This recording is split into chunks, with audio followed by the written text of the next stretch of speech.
ওমর ইবনে খাত্তাব রাদিয়াল্লাহু তাআলা মক্কা নগরীতে বৈঠক বসলেন। ঘটনা আপনারা সকলেই জানেন, ছোট্ট করে বলছি। মুহাম্মদ আবু জাহেল বৈঠকের সভাপতি। মুহাম্মদ আমাদের লাত উজ্জার বিরুদ্ধে কথা বলে, নাউজুবিল্লাহ সাল্লাল্লাহু আলাইহি সাল্লাম। আবু জাহেল বলছে যে মুহাম্মদের মাথায় এনে দিতে পারবে, 100টি উট দিব, তাকে গিফট করব। ওমর নাঙ্গা তরবারি নিয়ে দাঁড়িয়ে পড়লেন। আবু জাহেল আমি আছি, যাও।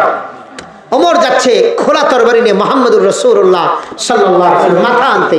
ওমরের দিল কি পরিষ্কার না অপবিত্র?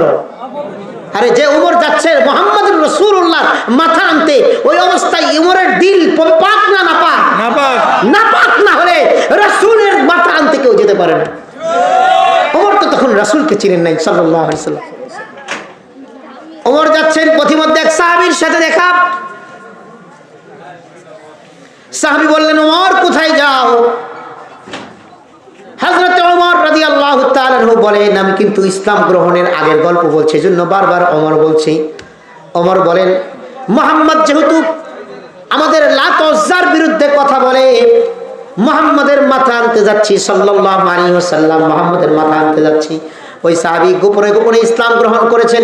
তিনি চিন্তা করলেন, ওমর তুমি মুহাম্মাদের মাথা আনতে যাও, তোমাদের লাত উজ্জার বিরুদ্ধে কথা বলার কারণে ওমর তোমার ঘরের মধ্যে আগে ইসলাম গ্রহণ করেছে তোমার বোন, তোমার বোনকে ঠিক না করে তুমি মুহাম্মাদের মাথা আনতে যাও, কোন লজ্জায়?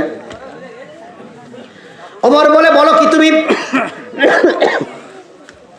আমার বোন ইসলাম কবুল করেছেন। দৌড়ে বোনের ঘরে গেলেন। যাওয়ার পরে ঘরের দরজায় দাঁড়িয়ে থাকলেন। দাঁড়িয়ে থাকার পরে কিছুক্ষণ কোরআন শুনেছিলেন। পরখ করলেন কি পরে তারা, কোরআনের আওয়াজ কানের মধ্যে গেল।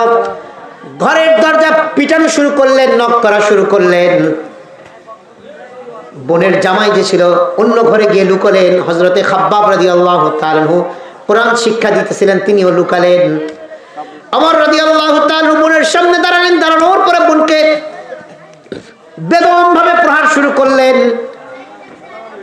মারতে মারতে একটা পর্যায়ে গিয়ে গালের মধ্যে থাপ্পড় দিলেন। গালের মধ্যে থাপ্পড় খাওয়ার পরে বোনের গাল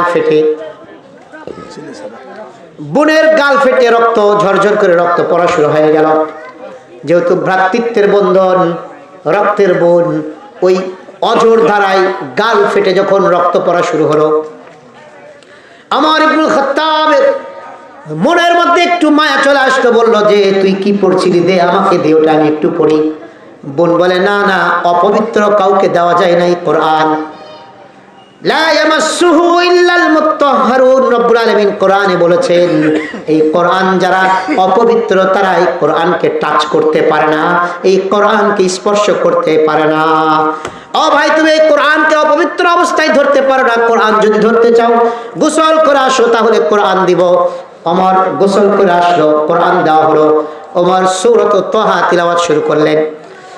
ও আল্লাহর কোরআন, তাহা মা আনজালনা আলাইকাল কুরআনা লিতাশকা ইল্লা তাযকিরাতাল লিমান ইয়াখশা তানযীলাম মিম্মান খালাকাল আরদা ওয়াস সামাওয়াতিল উলা। ও আল্লাহর গোলাম রব্বুল আলামিন বলছেন, সূরা তাহা তিলাওয়াত শুরু করলেন। ওমর সূরা তাহা তিলাওয়াত শুরু করে যতটুকুই যায়, এই কোরআনের আলো যখন, কোরআনের নূর যখন ওমরের হৃদয়ের মধ্যে প্রজ্বলিত হয়ে গিয়েছে, ওমরের হৃদয়ে যত নাপাকি ছিল, যত কুফুরির যত নাপাকি ছিল, কুফুরির যত অন্ধকার ছিল, এই কোরআনের আলো জ্বলার পরে কুফুরির অন্ধকারগুলো সব দূরীভূত হয়ে গেল। ওমর বলছে, বোন কি পড়ছি, এটা নিয়ে যাও আমাকে মুহাম্মদের কাছে। যে মুহাম্মদের মাথা আনতে এসেছিলাম, আমার মাথাকে মুহাম্মদের কদমে সঁপে দিলাম। আল্লাহু আকবার কাবীরা। وَنُنَزِّلُ مِنَ الْقُرْآنِ مَا هُوَ شِفَاءٌ وَرَحْمَةٌ لِلْمُؤْمِنِينَ। রব্বুল আলামিন বলেন, ও বান্দা, এই কোরআনকে আমি নাজিল করেছি মানুষের রোগ মুক্তির জন্য। এই জন্য আল্লাহর কোন বান্দা যদি বারবার কোরআনের কাছে আসে, বারবার কোরআন তিলাওয়াত করে, কোরআন তিলাওয়াত করে, কোরআন তিলাওয়াত করে, রব্বুল আলামিন ওই কোরআন তিলাওয়াতকারীদের দিলগুলোকে আল্লাহ পরিষ্কার আর পবিত্র করে দেয়। যার কারণে দেখুন এই সমাজের মাদ্রাসার ছেলেরা বেশি, মাদ্রাসার ছেলেরা মদ খায় না স্কুল কলেজের ছেলেরা মদ খায়? মাদ্রাসার ছেলেরা গাঞ্জা খায় না স্কুলের ছেলেরা গাঞ্জা খায়? ক্লাস 5-6 এর ছেলেরা এখন গাঞ্জা খায়। খবর নিয়ে দেখেন মাদ্রাসার ছেলেরা, আমি জীবনে গাঞ্জা চোখেই দেখি না। 40 বছর বয়সে জীবনে কি দেখি নাই? গাঞ্জা চোখেই দেখি নাই। আলহামদুলিল্লাহ, আল্লাহ মৃত্যু পর্যন্ত না দেখা। আমিন কোন? আপনারা বলুন, মাদ্রাসার ছেলেদের, মাদ্রাসার বাচ্চাদের যৌনতা আছে না নাই? কথা বলে না। মাদ্রাসার ছেলেদের সাহস আছে না নাই? মাদ্রাসার ছেলেদের শক্তি আছে না নাই? তাহলে মাদ্রাসার ছেলেদের যৌনতা আছে কিন্তু ধর্ষক আছে নাকি? মাদ্রাসার হাফেজ আলেম ধর্ষক আছে নাকি? আরে সমাজে আছে কোন হাফেজ আলেম ধর্ষক? অ্যাভেলেবেল দেখেছেন আপনি? লাখের মধ্যে, কোটির মধ্যে একটা থাকতে পারে। এবার কুলাঙ্গার তো থাকবেই দুই একটা। কিন্তু আপনি স্কুল কলেজ ইউনিভার্সিটিতে ওই পলাতকদের রুহানি সন্তানরা তো 100% সেঞ্চুরি করে ফেলছে। কথা বুঝেন না? যারা পালায়ে গেছে এদের রুহানি সন্তানরা কি করছে? রুহানি সন্তানরা জাহাঙ্গীরনগর বিশ্ববিদ্যালয়ে ধর্ষণের সেঞ্চুরি করে ফেলছে। নাউজুবিল্লাহ বলবেন। তাহলে মাদ্রাসার ছেলেরা করে না, এরা করে। কারণ একটাই, কারণ হচ্ছে মাদ্রাসার ছেলেরা কোরআন পড়ে, কোরআন পড়ার দ্বারা দিলকে আল্লাহ অপবিত্রতার নোংরামি থেকে দিলকে পবিত্র করে দেয়। আর স্কুল কলেজ ইউনিভার্সিটির ছেলেরা যারা কোরআন রেগুলার পড়ে না, যারা কোরআন পড়তে জানেও না, তাদের দিল অপবিত্রই থেকে যায়। পরিষ্কার কথা। ও আল্লাহর গোলাম, তাহলে আমাদের সন্তানদেরকে হাফেজ বানাবো না? বানাবো না? বানাবো না? বানাবো না? বানাবো তো ইনশাআল্লাহ। একটা গল্প বলি, কষ্ট হয়ে যাচ্ছে আপনাদের। আল্লাহর গোলাম, একজন হাফেজে কোরআনের বরকতে রব্বুল আলামিন একটা দেশের সকল মানুষকে মুসলমান বানিয়ে দিয়েছে। একজন হাফেজে কোরআনের বরকত আল্লাহর কাছে কত বেশি! একজন হাফেজে কোরআনের রব্বুল আলামিনের কাছে কত বেশি দাম! একজন হাফেজে কোরআনের বরকতে আল্লাহ তাআলা একটা পুরা মুশরিক জাতিকে, মুশরিক দেশের সকল মানুষ মুশরিক ছিল, রব্বুল আলামিন একজন কোরআনের বরকতে, হাফেজে কোরআনের বরকতে ওই দেশের সকল মানুষকে মুশরিক থেকে আল্লাহ মুমিন বানিয়ে দিয়েছে। দেশের নাম শুনে থাকবেন, মালদ্বীপ। নাম শুনেছেন? মালদ্বীপ যে রাষ্ট্রটি আজ থেকে 800 বছর আগে, এখন মালদ্বীপে শতভাগ মুসলমান। আলহামদুলিল্লাহ বলেন। পৃথিবীতে 13টি দেশ আছে শতভাগ মুসলমান। এখানে 1% বিধর্মী কোনো নাগরিক নাই। তার মধ্যে 13টা দেশের মধ্যে অন্যতম মালদ্বীপ। সুবহানাল্লাহ বলেন। এই মালদ্বীপ 800 বছর আগে একজনও মুমিন ছিল না, মুসলমান ছিল না, সব মুশরিক ছিল। তো কিভাবে ইসলাম হলো? সবাই মুসলমান হয়ে গেল কিভাবে? বিশ্বের ও আল্লাহর গোলাম মুসলিম মনীষীদের মধ্যে পুরা পৃথিবীতে সবচেয়ে বেশি ভ্রমণ করেছে যিনি, বলা হয় যিনি 5 লক্ষ কিলোমিটার ভ্রমণ করেছে, তার নাম হচ্ছে আল্লামা মুহাম্মদ ইবনু বতুতা রাহমাতুল্লাহ রাহমাতান ওয়াসিআ। আল্লামা মুহাম্মদ ইবনু বতুতা তার সফরনামা আর রেহলাতে লিখেছেন, তিনি পৃথিবী ভ্রমণ করতে করতে মালদ্বীপে গেলেন। মালদ্বীপ এই রাষ্ট্রটিতে গেলেন যে রাষ্ট্রটি পুরা সমুদ্রের মাঝখানে একটি দ্বীপ, সেই দ্বীপের নাম হচ্ছে মালদ্বীপ। কিসের মাঝখানে দ্বীপ? সমুদ্রের। কিসের মাঝখানে? সমুদ্রের মাঝখানে অনেকগুলো ছোট্ট ছোট্ট দ্বীপ নিয়ে গঠিত একটি রাষ্ট্র, যে রাষ্ট্রের নাম হচ্ছে মালদ্বীপ। এক্সপেন্সিভ রাষ্ট্র, যেখানে ভ্রমণ করতে গেলে অনেক টাকা লাগে। এই দেশটি 800 বছর আগে সবাই মুশরিক ছিল। আল্লামা ইবনে বতুতা বলছেন, আমি পৃথিবী ভ্রমণ করতে করতে মালদ্বীপে গিয়ে পৌঁছলাম। মালদ্বীপে পৌঁছার পরে আমি অ্যাস্টনিশড হয়ে গেলাম, আশ্চর্যান্বিত হলাম। সুবহানাল্লাহ, এই দেশে মসজিদের মিনারা দেখা যায়, মসজিদ দেখা যায়, এখানে মুসলমান, এখানে আজানের ধ্বনি, আল্লাহু আকবার। তিনি খুব আশ্চর্য হলেন। তিনি একজন মুরব্বী খুঁজতেছিলেন। তিনি একজন কাকে খুঁজতেছিলেন? একজন মুরব্বী খুঁজতেছেন, যে মুরব্বী থেকে ইতিহাস জানবে যে দেশের মানুষগুলো কিভাবে মুসলমান হলো। তো বলছিলাম, তিনি একজন মুরব্বী খুঁজতে খুঁজতে একজন মুরব্বী পেয়ে গেলেন। ওই মুরব্বীকে বলছে যে, বাবা, আপনাদের এই দেশের মানুষগুলো আমি পার্শ্বের যত দেশ আছে, মালদ্বীপের পাশে ইন্ডিয়া, মালদ্বীপের এক পাশে ভুটান আছে, নেপাল আছে, শ্রীলঙ্কা আছে, ইন্ডিয়া আছে, এই সব রাষ্ট্রগুলো হিন্দু। আর এই মাঝখানে মালদ্বীপ একটা দ্বীপ রাষ্ট্র, এখানে মুসলমান সবাই কিভাবে হলো? ওই মুরব্বী যা বলছে আজীব এক ঘটনা বলছে, সুবহানাল্লাহ। আরে জোরে বলেন না সুবহানাল্লাহ। ওই মুরব্বী আজীব এক ঘটনা বললেন, যে ঘটনাটি আল্লামা মুহাম্মদ ইবনু বতুতা রহমাতুল্লাহ রহমাতান ওয়াসিআ তার আর রিহলা নামক কিতাবে তিনি লিখেছেন, সফরনামায়। তার সফরনামায় তিনি লেখেন, ওই মুরব্বী আমাকে বলছেন, অনেকদিন আগের গল্প, আমাদের দেশে একজন ফুটফুটে 16-17 বছরের একজন হাফেজে কোরআন, যার নাম ছিল হাফেজ আবুল বারাকাত। কি নাম? আরে জোরে বলে না, কি নাম? যার নাম ছিল হাফেজ আবুল বারাকাত। আরে নামের মধ্যেও বরকত আছে। নামের মধ্যে কি আছে বলেন? নামের মধ্যে বরকত আছে। আমাদের দেশে নাম রাখে কালামিয়া, সোনামিয়া, ধলামিয়া, রাজু, সাজু, মুকুল, আকাশ, বাতাস, পাতাসি, মিষ্টি, কথা কয় না। এক মুসল্লি আইছে, কয় হুজুর আমার মেয়েটার একটা তাবিজ দেয়। বললাম আমি তাবিজ দেই না, কি সমস্যা? কয় হুজুর আমার মেয়েটা কলেজে পড়ে, সব পোলাপান খালি এর পিছনে লাগে। আমি কইছি মেয়ের নাম কি? কয় মিষ্টি। আমি কই ইন্নালিল্লাহ, মিষ্টির পিছনে তো পিঁপড়ার মাছি ফ্রি আসবেই তো, কথা কয় না।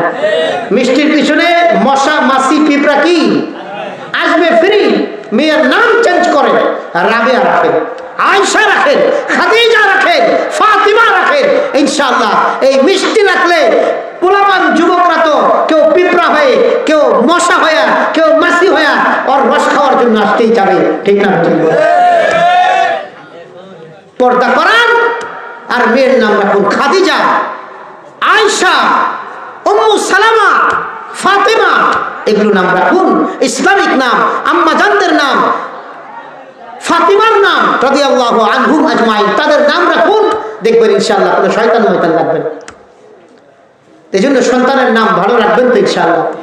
নামের মধ্যেই বরকত। খারাপ নাম রাখবেন না তো, নবীদের নাম রাখবেন। সাম্মু বিআসমাইল আম্বিয়া। রাসূল আরবি সাল্লাল্লাহু আলাইহি ওয়াসাল্লাম বলেছেন যে তোমরা তোমাদের সন্তানদের নাম নবীদের নামে তোমরা তোমাদের সন্তানদের নাম রাখো। আর আল্লাহর কাছে সবচেয়ে প্রিয় নাম হচ্ছে আব্দুল্লাহ, আব্দুর রহমান। ছেলেদের নাম দুটি, মেয়েদের নাম হচ্ছে আমাতুল্লাহ, আমাতুর রহমান। আল্লাহর দাস, রহমানের দাস। আল্লাহর বান্দি, রহমানের বান্দি। সুবহানাল্লাহ।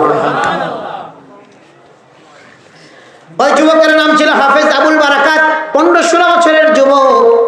মুরব্বী বলছে ঘটনাটা এমন ছিল,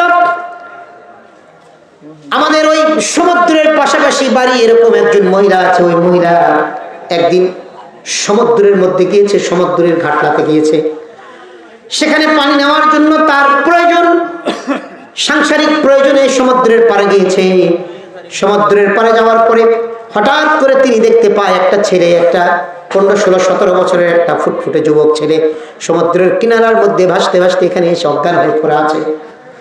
ওই বুড়ি বেটি, ওই বুড়ি মা যুবকটার পালস চেক করে দেখে এখনো প্রাণ আছে। এটা দেখার পরে এলাকার কয়েকজন ছেলেকে বলছে, বাবার এই যুবকটার একটু ধর, এই কিশোরটার একটু ধর, ধইরা আমার ঘরে নিয়ে যা। ঘরে নিয়ে গেল। ঘরে নেওয়া নিয়ে যাওয়ার পরে বুড়িমা ওই বাচ্চাটাকে অনেক সেবা করলেন। সেবা করার পরে অনেকক্ষণ পরে বাচ্চাটার জ্ঞান ফিরে আসলো। 16-17 বছরের ছেলেটার জ্ঞান ফিরে আসার পরে বুড়ি বলে, বাবা তুমি সমুদ্রের মধ্যে কিভাবে পড়ে আসছিলে আমি তো জানি না। কি ঘটনা কি বলো? সমুদ্রের কিনারায় তোমাকে পেয়েছি, কিছুটা তোমার প্রাণ ছিল জন্য তোমাকে ঘরের মধ্যে এনেছি। বাবা ঘটনা কি তুমি একটু খুলে বলো।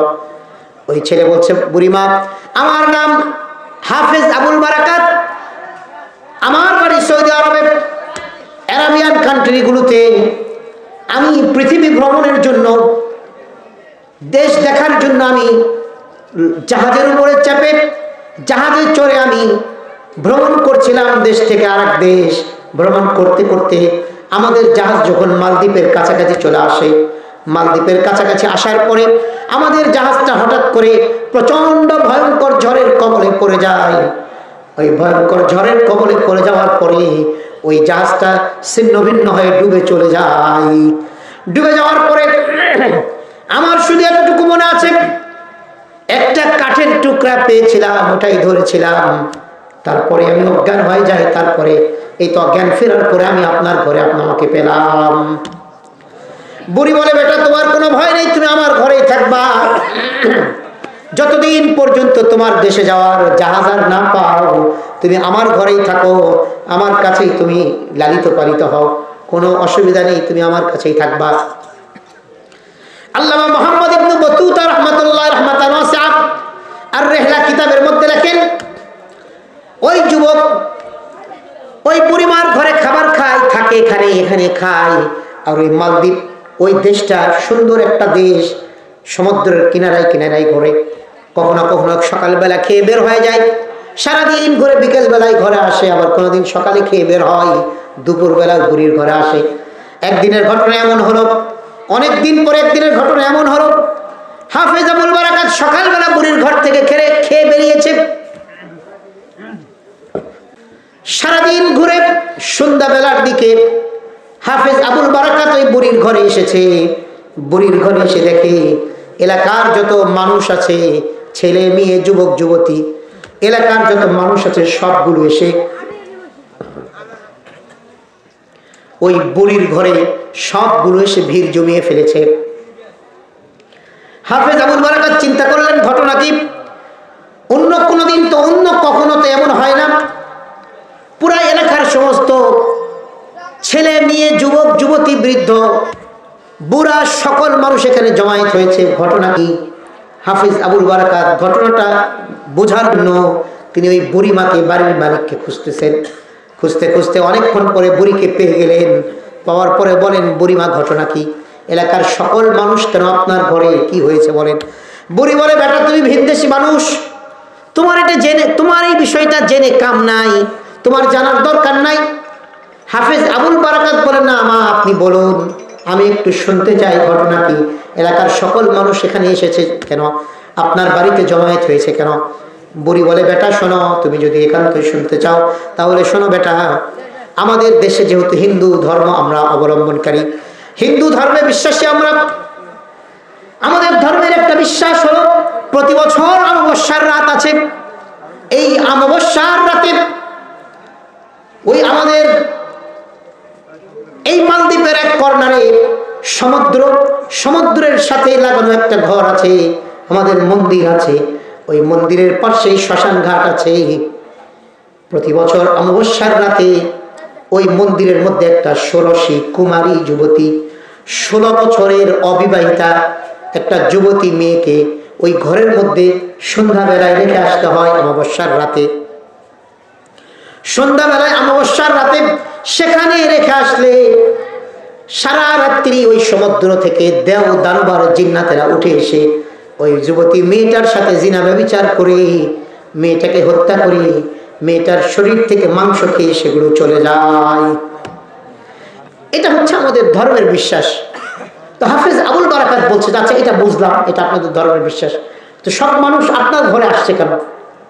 ঘটনা কি? আপনার ঘরে আসার কারণ কি? হাফেজ আবুল বারাকাত এই প্রশ্ন করার পরে বুড়িমা বলে, বেটা ওই অমাবস্যার রাতে যে মেয়েটাকে ওখানে দেওয়া হবে, ওই মেয়েটা কে হবে? এজন্য এক এক বছর এক এক এলাকার মেয়েদের নাম লিস্ট করে লটারি দেওয়া হয়। লটারিতে যে মেয়েটার নাম পড়ে সেই মেয়েটাকে ওই ঘরে দেওয়া হয়, ওই অমাবস্যার রাতে ওই মন্দিরের মধ্যে দেওয়া হয়। তো এটাও বুঝলাম, তাহলে আপনার ঘরে লোকজন কেন? বুড়ি বলে, বেটা তুমি জানো আমার ঘরে একটা যুবতী মেয়ে আছে, আর আমাদের এই মহল্লার এই বছর এই মহল্লার যুবতী মেয়েদের পালা পড়েছে। এই যুবতী মেয়েদের, আমার এই মহল্লার যুবতী মেয়েদের নাম লিস্ট করে লটারি করেছে, ওই লটারির মধ্যে আমার মেয়েটার নাম উঠেছে। আমার মেয়েটার নাম ওঠার কারণে রাজার লোকজন পালকি নিয়ে বাড়ির বাইরে দাঁড়িয়ে আছে, আর আমাকে তাগাদা দিতেছে দ্রুত আমার মেয়েটাকে সুন্দর জামা কাপড় পরায় দিয়া রাজার লোকজনের পালকিতে উঠায় দেই। যদি পালকিতে উঠায় দেই তাহলে রাজার লোকজন পালকিটা নিয়ে সন্ধ্যার আগে আগেই ওই মন্দিরের মধ্যে দিয়ে আসবে, আর রাতের বেলা দেওদানবার জিন্নাতেরা আমার মেয়েটাকে এসে জিনা ব্যভিচার করে তাকে হত্যা করে তাকে খেয়ে চলে যাবে। হাফেজ আবুল বারাকাত বলেন, তাহলে এই লোকজন সবাই তামাশা দেখার জন্য আর আমার মেয়েকে বিদায় দেওয়ার জন্য আমার ঘরে হচ্ছে জমা হয়েছে, মেয়ে জমা। হাফেজ আবুল বারাকাত একটু চিন্তা করে বললেন, বুড়িমা আমি একটা প্রস্তাব দেই। কি প্রস্তাব বাবা? আমি একটা প্রস্তাব দেই, প্রস্তাব যদি আপনি মানেন তাহলে আপনার মেয়েটা বেঁচে যাবে, আপনিও বেঁচে যাবেন। শুধু আপনার মেয়ে আর আপনি বেঁচে যাবেন এমন নয়, আপনার পুরা জাতি, এই দেশের সকল মানুষ বেঁচে যাবে। জোরে বলেন না সুবহানাল্লাহ, আর একটু জোরে বলেন সুবহানাল্লাহ। বুড়ি কই, বাবা কও কি? কই হ্যাঁ, আমি যে প্রস্তাব দিব এটা যদি রাজি হন তাহলে আপনি, আপনার মেয়ে, এই গ্রামের সকলেই এবং এই দেশের সকল মানুষকে আল্লাহ বাঁচাই দিবে। কিভাবে? বুড়িমা আমার কাছে আছে কোরআন,